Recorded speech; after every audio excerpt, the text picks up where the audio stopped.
Cases of teen pregnancies among girls in Kakuma Refugee Camp in Turkana County are among the highest in the country. This is due to protection gaps in the settlement of unaccompanied migrant children in refugee camps. Tonight, Lillian Muli speaks to teenage girls living in the Kakuma Refugee Camp whose pregnancies threaten to cut short their pursuit for education.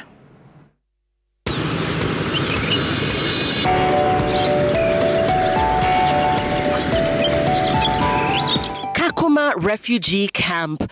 Among those that have sought shelter here are unaccompanied children living in child-led homes. Some are orphans. Others were separated from their families as they fled their countries. These children are extremely vulnerable. Sexual exploitation of teenage girls in Kakuma Refugee Camp is rampant.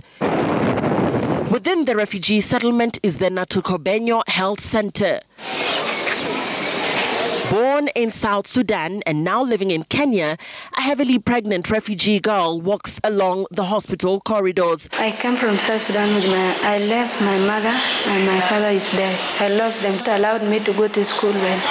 I went to school always late until teacher is complaining. Why do you always come late? Tomorrow go and bring your parent.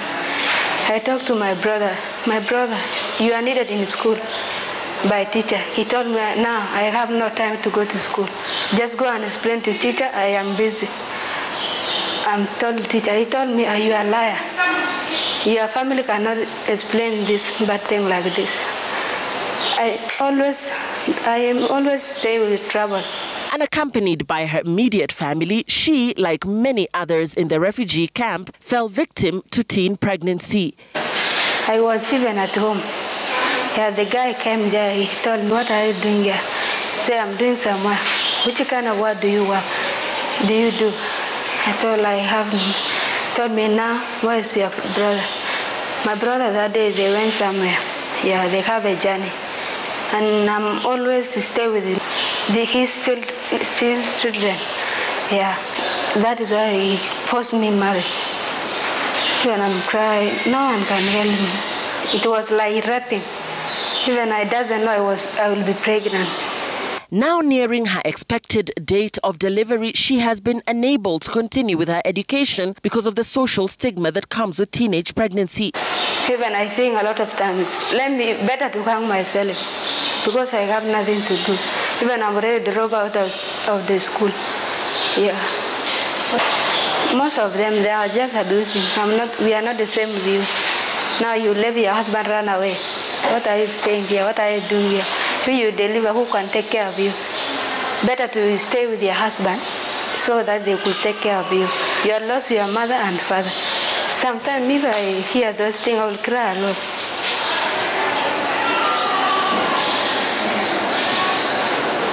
Because I'm staying in trouble. I don't know, maybe if my life will be changed.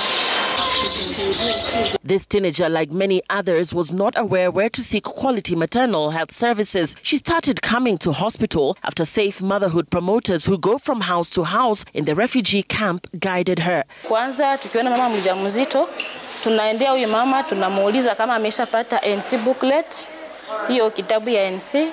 Akisema hajapata kitabu, tunamuongelesha muhimu wa kuja kuchukua hiyo kitabu, anakubali na kuja hospitali anachukua kitabu.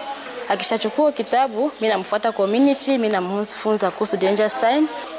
Namwambia ukishaona alama moja kati ya hizi ambazo tumeongea, unaweza enda hospitali, unaambia daktari, daktari anaangalia kisi ya kukusaidia.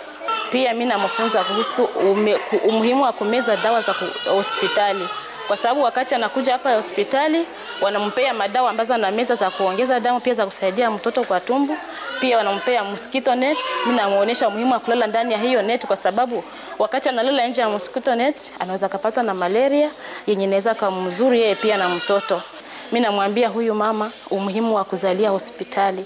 mimi namuonesha madhara gani ambayo anaweza kupata wakati anajifungulia nyumbani. The engagement of safe motherhood promoters with the community has reduced home deliveries and promoted hospital uptake. It has also raised awareness on preventable maternal and infant mortality. The safe motherhood promoters are traditional birth attendants who have since been trained on skilled birth attendants by the United Nations Population Fund in collaboration with the Kenya Red Cross Society and the UNHCR. Our overall goal is to achieve zero preventable maternal deaths and also zero unmet need for family planning. And the other area is also zero gender-based violence and harmful practices. When it comes to maternal health, specifically in the refugee camps, we are working with partners like the Kenya Red Cross and the IRC to ensure that the population, the refugee population, the host community population have access to maternal health services. We support maternity facilities, we support engagement of technical service providers at the community level. We support engagement of safe motherhood promoters, and we also support partners to access interagency reproductive health kits, which are supplies that would be used in a humanitarian situation like the refugee camps where we are today. And we are excited to see the kind of progress that partners have made, because this is where maternal mortality is at 0 point. The maternity ward at Natukobenyo Health Center is busy. Mothers here are offered family planning, antenatal care, clean and safe delivery, and essential obstetrics care. Skilled birth attendants has improved pregnancy outcomes, with maternal mortality now at 0. Most of the new mothers I found here are underage. 16% of the deliveries in this hospital are for teen mothers because of the complexities of child-led households. We are continuously documenting more and more cases. The mothers, they have a complication, then we refer to a more advanced facility. Currently from January to now we are in June, we've not had a maternal mortality. The hospital also has safe zones for girls and boys that have been exposed to sexual gender-based violence, as well as psychosocial support. When these refugees come to the camp, sometimes they don't have information on maybe what services are provided at the camp, whether it's health services, education services. They don't have that information. So that's where FieldMed comes in, just to bridge that information gap and also ensure that the communities that you're serving are aware of the services that are being provided and also uptaking some of these services. Despite her challenges, this young lady hopes to give birth to a healthy baby. She hopes to pursue her dreams of becoming a doctor. These girls are exposed to stigma within the community after getting pregnant in their early teenage years, and ultimately sometimes are forced to drop out of school. Lillian Muli, Citizen TV.